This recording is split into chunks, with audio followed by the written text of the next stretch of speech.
ನೋಡು, ನೀವಿಗೋಸ್ಕರ ಏನು ತಂದಿದ್ದೀನಿ ಅಂತ.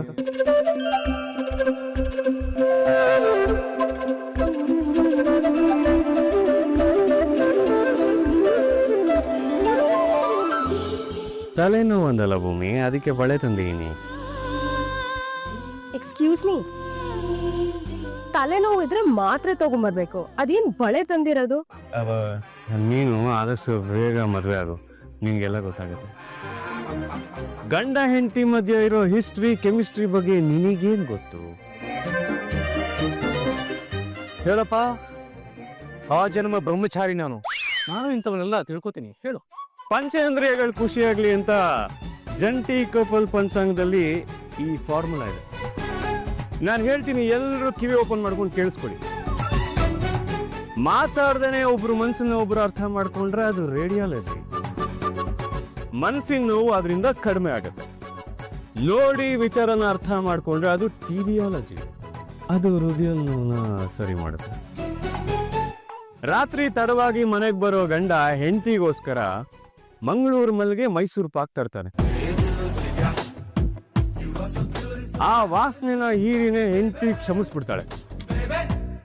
ಆದ್ರೆ ಈ ನಾಟಕ ಪ್ರದರ್ಶನ ಇವತ್ತು ಒಂದಿನದಲ್ಲ, 1 ವರ್ಷದ. ಬಳೆ ಹಾಕೊಂಡು ನೀನ್ ಪಡ್ತಿರೋ ವೇದನೆನ ಬಳೆ ಹಾಕ್ಬೇಕಾದ್ರೆ ನಾನು ಅನುಭವಿಸಿದ್ದೀನಿ.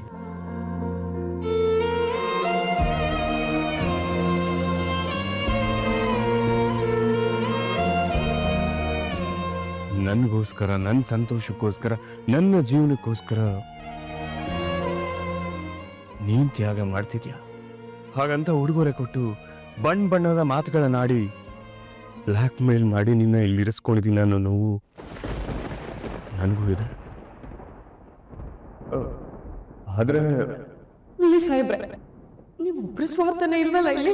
ಬಳೆ ನಮ್ಮ ಬಳೆ, ಮುದ್ದು ಮಕ್ಳ ಕೈಯಲ್ಲಿ ಜಳಕ್ ಅನ್ನೋ ಬಳೆ, ಮುತ್ತೈದೆ ಕೈಯಲ್ಲಿ ಜಲ್ ಅನ್ನೋ ಬಳೆ, ಹೆಂಡತಿ ಕೈಯಲ್ಲಿ ಗಲಕ್ ಅಂತ ಶಬ್ದ ಬಂದ್ರೆ ಗಂಡು ನೀರಲ್ಲಿ ಜಲಕ್ ಅಂತ ಪುಳಕ ಹೇಳ್ಸೋ ಬಳೆ.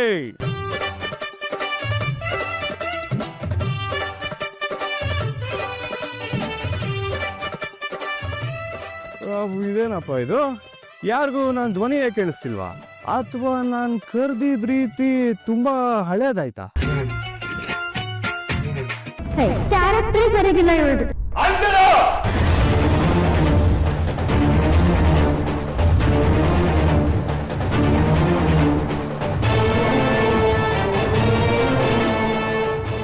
ಯಾರ ಬಗ್ಗೆ ಮಾತಾಡ್ತಿದ್ಯಾ ನೀನು? ಇನ್ನೊಂದ್ಸಲ ನನ್ನ ಹೆಂಡತಿ ಬಗ್ಗೆ ಮಾತಾಡಿದ್ರೆ ಸರಿ ಇರಲ್ಲ, ಹೇಳ್ತಿದ್ದೀನಿ. ನಿಂಗೆ ಸ್ವಲ್ಪನಾದ್ರೂ ಮಾನವೀಯತೆ ಇದೆಯಾ? ನಿನಗೆ ತೊಂದರೆ ಆಗ್ತಿದೆ ಅಂತ ಇಡೀ ದಿನ ಓಡಾಡಿ ನಿನಗೆ ಹಿಂಸೆ ಮಾಡ್ತಿರೋನ್ನ ಟ್ರೇಸ್ ಮಾಡಿ ನಿನ್ನ ಕಾಪಾಡೋದಕ್ಕೆ ಕಾರಣ ಆಗಿರೋದು ನನ್ನ ಹೆಂಡತಿ ಭೂಮಿ. ನನ್ನ ಹೆಂಡತಿ ಬಗ್ಗೆ ಚೀಪಾಗಿ ಮಾತಾಡೋದಕ್ಕೆ ನಾಚಿಕೆ ಆಗಲ್ವಾ ನಿಂಗೆ? ಎಕ್ಸ್ಕ್ಯೂಸ್ ಮೀ, ಭೂಮಿ ಹೇಳ್ದೆ ಹೋಗಿದ್ರೆ ನಾ ಈ ಅಪಾಯದಿಂದ ಪಾರೇ ಆಗ್ತಿರ್ಲಿಲ್ವಾ? ನಾನ್ ಯಾವ ತಪ್ಪು ಮಾಡಿರಲಿಲ್ಲ. ಹೇಗೆ ಇದ್ರು ನಾನು ಅವನಿಂದ ತಪ್ಪಿಸ್ಕೊತಿದ್ದೆ. ಹಾ, ಮನೇಲಿರೋದ್ರನ್ನೆಲ್ಲ ತೊಳೆದು ಬಳ್ದು ಹೋಗಿ ಅವನ್ ಕಾಲ ಹತ್ರ ಇಡ್ತಿದ್ದೆ ಅಷ್ಟೇ. ಹಾ ಸತ್ಯನಾ, ಒಬ್ನೇ ಇದೆಯಾ? ಯಾಕೆ ಸತ್ಯನಾ? ಒಬ್ನೇ ಇದೆಯಾ ಹೇಳು. ಹಾ ಹೇಳಿ, ಪರವಾಗಿಲ್ಲ. ಅಜಿತ, ದೊಡ್ಡ ಅನಾಹುತ ಆಗಿದೆ ಕಣೋ.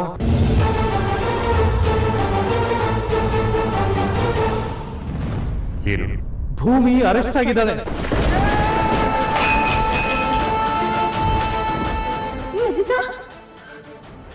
ಏನಾಯ್ತು? ಯಾಕಪ್ಪ ಏನಾಯ್ತು?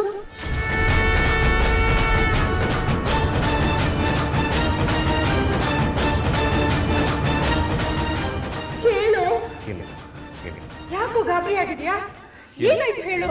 ಏನಿಲ್ಲ ಭೂಮಿ.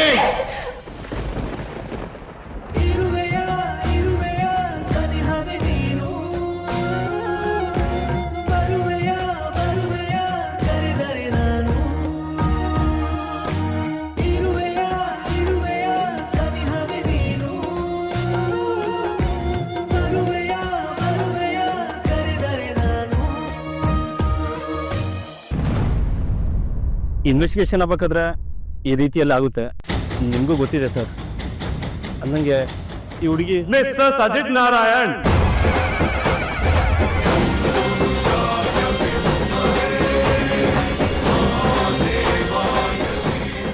ಸರ್, ನಿಮ್ಮ ವೈಫಾ? ಎಸ್ ಸರ್, ಇವ್ರು ಯಾವ ಕಾರಣಕ್ಕೆ ಹೋಗಿದ್ರು ಅಂತೇಳಿ? ಒಂದ್ ಸೆಕೆಂಡ್, ನಿನ್ಗೆ ತಪ್ಪು ಮಾಹಿತಿ ಬಂದಿದೆ. ಇವ್ರು ಹೋಗಿದ್ದಕ್ಕೆ ಕಾರಣ ಅವ್ರಿಗೆ ಕಜ್ಜಾಯ ಬೇಕು ಅಂತ ಯಾರು ಫೋನ್ ಮಾಡಿದ್ದಕ್ಕೆ. ಅದಕ್ಕೆ ಬೇಕಾದ ಸಾಕ್ಷಿ ನನ್ನ ಹತ್ರ ಇದೆ. ಅದು ಸಾಲದೆ ಇದ್ರೆ ಸಿದ್ಧಘಟ್ಟ ಪೊಲೀಸ್ ಸ್ಟೇಷನ್ ಸದಾನಂತ PC ಅವ್ರನ್ನ ಕರ್ಸಿ ಅಂದ್ರೆ ಕಳಿಸ್ತೀನಿ. ಅವರೆಲ್ಲ ಯಾಕೆ ಸರ್? ಸರ್ ಒಂದು ಫೋನ್ ಮಾಡಿದ್ರೆ ಸಾಕಾಗಿತ್ತು. ಮೇಡಮ್, ಇಲ್ಲೊಂದು ಸೈನ್ ಮಾಡಿ ಹೊರಡಿ ಮೇಡಮ್. ಮನೆ ಸಂಸಾರಸ್ತ್ರದೆ, ಆದ್ರೆ ಮನಸ್ಸುಗಳನ್ನ ಸುಡುಗಾಡು ಮಾಡಿಕೊಂಡು ಪ್ರೇತಾತ್ಮಗಳನ್ನ ಬಿಟ್ಕೊಂಡಿದ್ದೀರಾ. ಮೊದಲು ಆ ಪ್ರೇತಾತ್ಮಗಳನ್ನ ಮನೆ ಬಿಟ್ಟು ಓಡಿಸಿದ್ರೆ ಸುಡುಗಾಡು ಮನೆ ಆಗತ್ತೆ. ಮಾತಾಡು ಅಂದ್ರೆ ಕಾಡು ನಾಡನ್ನ ಒಂದ್ ಮಾಡೋ ಹಾಗೆ ಮಾತಾಡ್ತೀಯ. ಈ ಮಾನ ಬಿಟ್ಟೋಳ್ನ ನಮ್ಮನೆಗೆ ಯಾಕೆ ಕರ್ಕೊಂಡ್ ಬಂದೆ? ಅಂಜನಾ, ನೀನ್ ಮಾತಾಡ್ತಿರೋದು ಭೂಮಿ ಬಗ್ಗೆ ಅಲ್ಲ, ಮಿಸ್ಸಸ್ ಅಜಿತ್ ಬಗ್ಗೆ ಅನ್ನೋದು ನೆನ್ಪಿರ್ಲಿ. ಆಹಾ, ದೊಡ್ಡ ಸತಿ ಸಾವಿತ್ರಿ ಇವಳು ತರ ಮಾತಾಡ್ತಿದ್ಯಾ? ಅಲ್ವೋ, ಇಡೀ ಮನೆತನನ ತಲೆ ತಗ್ಸೋಕ್ ಮಾಡಿದ್ದಾಳೆ ಇವಳು. ಪ್ರತ್ಯಕ್ಷವಾಗಿ ಕಂಡ್ರು ಪ್ರಮಾಣಿಸಿ ನೋಡ್ಬೇಕಪ್ಪ. ಅಂಗೈ ಹುಣ್ಣಿಗೆ ಕನ್ನಡಿ ಬೇಕೇನೋ ಕಂದ? ಪೊರೆ ತುಂಬಿರೋ ಕಣ್ಗಳಿಗೆ ಅಂಗೈಯಲ್ಲಿರೋ ಹುಣ್ಣು ಒಂದೇ ಮರದಲ್ಲಿ ಬಿಟ್ಟಿರೋ ಹಣ್ಣು ಒಂದೇ ಅನ್ಸುತ್ತೆ ಅತ್ತೆ. ಹಣಕ್ಕೋಸ್ಕರ ಬಂದಿರೋಳನ್ನ ಗುಣವಂತ ಅನ್ಕೋಬಾರ್ದು. ಗಂಡ ದುಡಿಯೋ ಪ್ರತಿ ರೂಪಾಯಿ ಮೇಲೂ ಹೆಂಡತಿಗೆ ಹಕ್ಕಿರುತ್ತೆ ಅಜ್ಜಿ. ಹಾಗಿದ್ದು ನನ್ನ ಸಂಬಳ ಎಷ್ಟು ಬರುತ್ತೆ ಅಂತ ಕೇಳದೆ ಬೀದಿಲಿ ಟೀ ಮಾಡ್ಕೊಂಡು ಬದುಕ್ತಾ ಇರ್ಲಿಲ್ಲ ಇವಳು.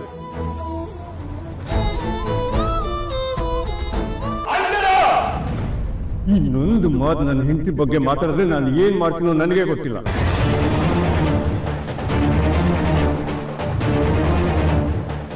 ಅವಳು ಹೇಳೋದ್ರಲ್ಲಿ ತಪ್ಪೇನಿದೆ? ಹೇಳ್ತಿರೋದೆಲ್ಲ ತಪ್ಪೇ ಅಪ್ಪ.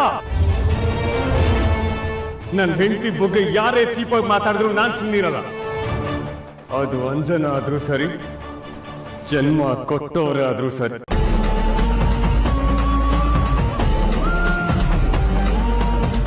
ಭೂಮಿ, ಏನಾಯ್ತು? ಯಾಕೆ ಹೀಗೆ ಕೂತಿದ್ಯಾ? ಬೆಳಕು ಭವಿಷ್ಯನ ತೋರಿಸ್ತಾ ಇದೆ ಸಾಹೇಬ್ರೆ. ಹಿಂದೆ ಆಗೋಗಿರೋ ಘಟನೆಗಳನ್ನ ಕಣ್ಣು ಮುಂದೆ ತರ್ತಾ ಇವೆ. ಹಾಗ ಅನ್ಕೊಂಡ್ರೆ ಹೋರಾಡೋದಕ್ಕಾಗದೇ ಇಲ್ಲ ಭೂಮಿ. ತಮಸೋಮ ಜ್ಯೋತಿರ್ಗಮಯ ಅನ್ನೋದನ್ನ ಕೇಳಿಲ್ವಾ ನೀನು? ಕತ್ಲನ್ನ ಬಿಟ್ಟು ಬೆಳಕಿರೋ ಕಡೆ ನಾವು ಬರಬೇಕು. ಅದು ಮನೇಲೇ ಆಗಿರ್ಲಿ, ಮನ್ಸಲ್ಲೇ ಆಗಿರ್ಲಿ.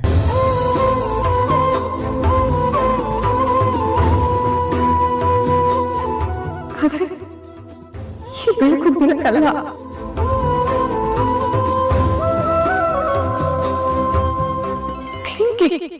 ಬೆಂಕಿ ಅನಿಸ್ತಿದೆ ನನಗೆ. ಭಯ ಆಗ್ತಿದೆ ಸಾಹೇಬ್ರೆ, ನನಗೆ ಭಯ ಆಗ್ತಿದೆ.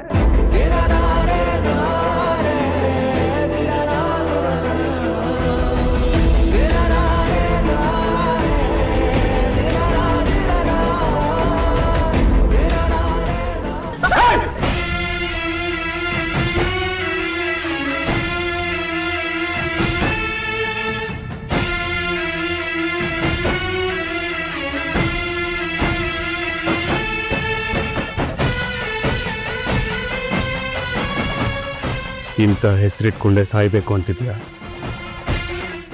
ಒಂದು ವಾರದಲ್ಲಿ ನಿನ್ನ ನಿರ್ದೋಷಿ ಅಂತ ಪ್ರೂವ್ ಮಾಡ್ತೀನಿ ಅಂತ ಮಾತು ಕೊಟ್ಟಿದ್ದೀನಿ. ನನಗೆ ನಿನ್ನ ಮೇಲೆ ನಂಬಿಕೆ ಇರೋದ್ರಿಂದ ನಾನು ಎಲ್ಲರ ಮುಂದೆ ಮಾತು ಕೊಟ್ಟಿರೋದು.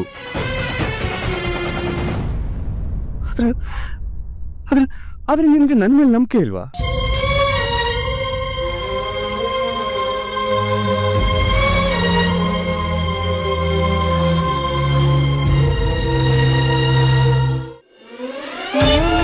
ಜೊತೆ